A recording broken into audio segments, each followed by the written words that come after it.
Just clean out the neck cavity using a small brush. Just make sure there's no dust, sawdust, anything like that caught up in there.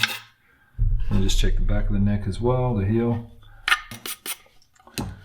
Now, using PVA or a similar product, and just using a brush, apply the glue so that we get a nice even coating of glue.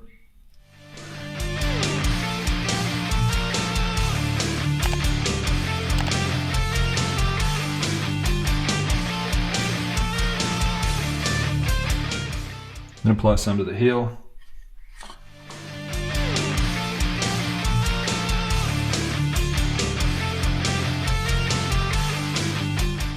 Just as when we dry fit the neck, push the end of the heel in first into the neck cavity, push down, and then push the entire neck into place.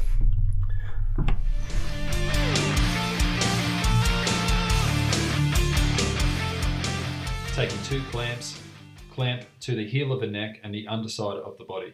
And check the manufacturer's label of the product you're using. In most cases, you can safely remove the clamps after 24 hours.